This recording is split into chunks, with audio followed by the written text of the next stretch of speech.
Hi friends, TVK ADMK கூட்டணி குறித்து எடப்பாடி பழனிசாமி அவர்கள் பேசினதுக்கு ராஜ்மோகன் அவர்கள் டிவிகே சார்பாக விளக்கம் கொடுத்திருக்காரு. அதாவது கற்பனைகளும் உண்மையும் அப்படின்ற ஒரு டாபிக்ல ஒரு போஸ்ட் போட்டிருக்காரு. இதுல என்ன சொல்லியிருக்காருன்னா, தமிழகத்தின் முதன்மை சக்தியான தாவேகா தங்களோடு சேர்வதை போன்ற தோற்ற மயக்கத்தை சிலர் உருவாக்கி வருகின்றனர் என ஆண்ட கட்சிக்கும் ஆளும் கட்சிக்கும் தளபதியோட எழுச்சிய கருத்து கணிப்புல பார்த்துட்டு காய்ச்சல் வந்திருக்கு. ஸோ தங்களோட இயலாமையை மறைக்கிறதுக்காக, மக்களை திசை திருப்பறதுக்காக நிறைய கற்பனைகளை சொல்லிட்டு இருக்காங்க. அண்டு மீண்டும் ஒரு முறை இப்போ தெளிவா சொல்றோம், எங்களோட செயற்குழு தீர்மானத்தின்படி தளபதி தான் முதல்வர் வேட்பாளர். அவரோட தலைமையில் மதவாத சக்திகளை வீழ்த்த சமத்துவ சக்திகளை சேர்த்து கொள்ள தயாராக இருக்கிறோம். ஆனால் எங்களோட நிரந்தர எதிரியான பாஜகவோட கூட்டணி வச்சிருக்கிற யாரையுமே நாங்க சேர்த்துக்க மாட்டோம். சோ தளபதி சொன்ன சொல்படி நிற்கும் மாவீரர். மாத்தி மாத்தி பேசுற வழக்கெல்லாம் எங்களுக்கு இல்ல.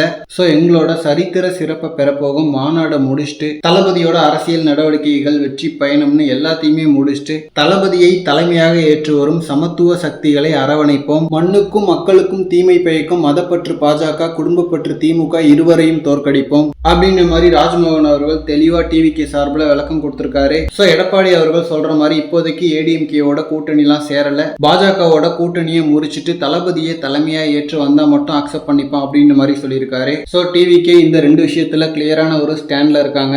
இதுக்கப்புறம் இது சம்பந்தமா டிசைட் பண்ண வேண்டியது எடப்பாடி அவர்கள் தான். பாஜகவோட கூட்டணியை முறிச்சிட்டு வர்றதுக்கு வாய்ப்பு இருக்கு. பட் தளபதியை தலைமையா ஏற்று வருவாங்களான்றது சந்தேகம் தான். ஓகே ஃப்ரெண்ட்ஸ், இதுக்கப்புறம் என்ன நடக்க போகுது அப்படின்றத வெயிட் பண்ணி பார்க்கலாம். அண்ட் இந்த மாதிரி தளபதி பத்தின ஹாட்டான அப்டேட்ஸ்க்கு நம்ம விஜய் ஃபோர்ட் சேனலை சப்ஸ்கிரைப் பண்ணுங்க. தேங்க்யூ.